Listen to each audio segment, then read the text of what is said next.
सनातन धर्म में 4 प्रमुख तीर्थ स्थलों में से एक जगन्नाथपुरी है, जो कि उड़ीसा के तट पर स्थापित है। ये मान्यता है कि यहाँ श्री कृष्ण का हृदय आज भी धड़कता है। जब महाभारत का युद्ध समाप्त हो गया था तो कहा जाता है कि 2 शापों के कारण श्री कृष्ण की मृत्यु हुई, जिनमें से प्रमुख गांधारी द्वारा दिया गया शाप माना जाता है।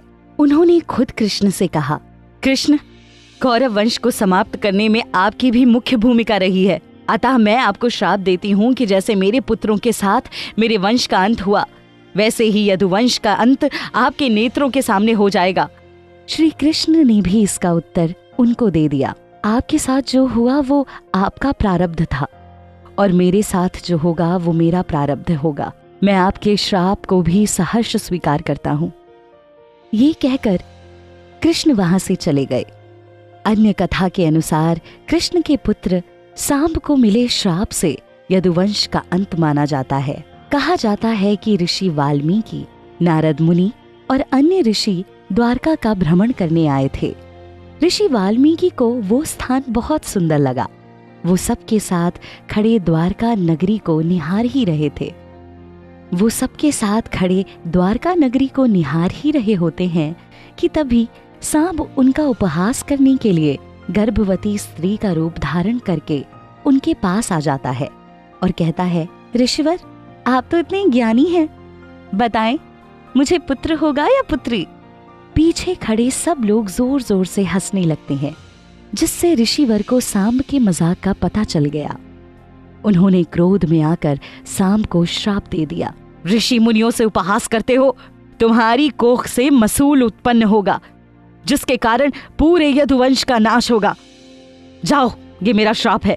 इन 2 श्राप को मुख्य माना जाता है। श्री कृष्ण मथुरा से द्वारका आ चुके थे और महाभारत युद्ध को भी अब 36 वर्ष भी हो चुके थे। गांधारी के श्राप के अनुसार उनके नेत्रों के सामने उनके सभी वंशज आपस में लड़ रहे होते हैं। श्री कृष्ण को लगने लगता है कि अब दोनों श्राप फलीभूत होने का समय आ गया है। उनके नेत्रों के सामने बलभद्र ने पुनः शेषनाग का रूप धर लिया और वो समुद्र में जाकर विलीन हो गए। अपने भाई की मृत्यु देखकर कृष्ण व्याकुल हो गए और बोले, अब मेरा अंत भी निकट है। ये कहकर वो योग मुद्र में एक झाड़ी के पीछे जाकर लेट गए। एक बहेलिये ने गलती से वहां बाण मारा और वो बाण भगवान कृष्ण को लगा। वो घबरा गया।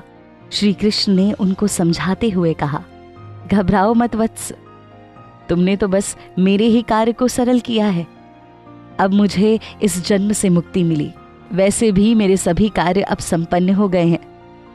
मेरी मृत्यु का दोष तुमको नहीं लगेगा, निश्चिंत रहो। उधर पांडवों को जब ये सब पता चला तो वो तुरंत द्वारका आए। उन्होंने कृष्ण का अंतिम संस्कार किया। उसमें पूरा शरीर तो जला किंतु हृदय चमकता रहा, जिसको देखकर युधिष्ठिर बोले, ये क्या चमक रहा है, समझ नहीं आ रहा। पांचों भाई आपस में चर्चा कर ही रहे थे कि तभी आकाश में एक बिजली कौंधी और आकाशवाणी हुई, ये चमकती हुई वस्तु कृष्ण का हृदय है, इसको आप जल में प्रवाहित कर दें। पांडव भविष्यवाणी के अनुसार हृदय को पानी में प्रवाहित कर देते हैं। कहते हैं कि यही चमकता हुआ हृदय लट्ठ के रूप में पुरी के तट तक तैरता हुआ जा पहुंचा। उस समय पुरी में राजा इंद्रद्युम्न राज कर रहे थे, जो बहुत बड़े विष्णु भक्त थे। उन्हें रात्रि को स्वप्न आता है। स्वप्न में विष्णु जी उनसे कहते हैं, इंद्रद्युम्न, मैं तुम्हारी भक्ति से अत्यंत प्रसन्न हूँ, इसलिए अति महत्वपूर्ण जिम्मेदारी सौंपना चाहता हूँ। मेरा हृदय लट्ठ के रूप में तैरता हुआ पुरी तट पर आएगा।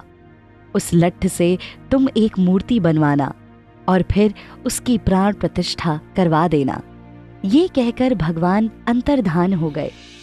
राजा रात भर स्वप्न के बारे में सोचता रहा। अगले दिन सुबह ही वो कुछ सिपाहियों के साथ तट के किनारे घूमने लगा, लेकिन उनको कोई लट्ठ दिखाई नहीं देता।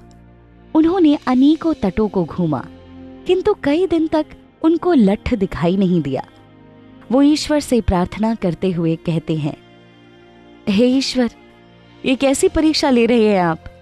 मुझे अति शीघ्र लट्ठ के दर्शन लाभ दें, जिससे मैं अपने जीवन के ध्येय को पा सकूं। और कुछ ही दिन बाद उनको लट्ठ मिल गया। राजा अत्यंत प्रसन्न हुए। वो लट्ठ को लेकर महल आ गए। ये बात जब विश्वकर्मा जी को पता चली तो वो अत्यंत प्रसन्न हुए और स्वयं राजा के पास आकर बोले, राजन, ये पुनीत कार्य करने का सौभाग्य मुझे दें। ये लट्ठ मुझे सौंपें, मैं उसको मूर्त रूप दूंगा। राजा कहते हैं, ये तो मेरा सौभाग्य है कि साक्षात विश्वकर्मा जी प्रभु की मूर्ति बनाएंगे। स्वीकृति मिलने के बाद विश्वकर्मा कहते हैं, बस मेरी एक शर्त है राजन, जब तक मैं इस कार्य को संपन्न ना कर लूं, कोई मेरे कक्ष में प्रवेश ना ले। राजा ने उनको आश्वस्त कर दिया। कुछ ही दिनों में कार्य शुरू हो गया। देव शिल्पी विश्वकर्मा ने उस लट्ठ की मदद से भगवान जगन्नाथ, भाई बलभद्र और बहन सुभद्रा की मूर्तियां बनाई। किंतु कहते हैं कि अचानक से एक दिन रानी उस कक्ष में प्रवेश कर गई। वो अंदर गई तो देखा कि विश्वकर्मा जी वहां से चले गए थे, जिससे प्रभु के हाथ पूरे नहीं बन पाए और विश्वनाथ जी चले गए। इन मूर्तियों को ही जगन्नाथ मंदिर के गर्भगृह में स्थापित किया गया है। बताया जाता है कि जहां पर ये मूर्तियां स्थित हैं, वहां पर भगवान श्री कृष्ण का हृदय आज भी धड़कता है। आज भी एक नव कलेवर रस्म होती है, 15 या 20 साल में होती है, जिसमें हर 15 या 20 साल पर उनको बदल दिया जाता है। नीम की लकड़ी से भगवान जगन्नाथ, बलभद्र और सुभद्रा की मूर्तियां बनाई जाती हैं। कहते हैं उस समय मंदिर के पुजारी की आंखों पर पट्टी बांध दी जाती है। एक मूर्ति से प्राण लेकर दूसरी मूर्ति में डाले जाते हैं। ये साक्षात जीवित कृष्ण हैं, जो आषाढ़ मास से हर वर्ष 15 दिन के लिए बीमार भी पड़ते हैं। उनके बाद तीनों भाई बहन रथ यात्रा के रूप में घूमना भी शुरू करते हैं। तब वो मासी के घर भी जाते हैं। इस रथ यात्रा के समय देश विदेश से जीवित ठाकुर जी को देखने लोग आते हैं।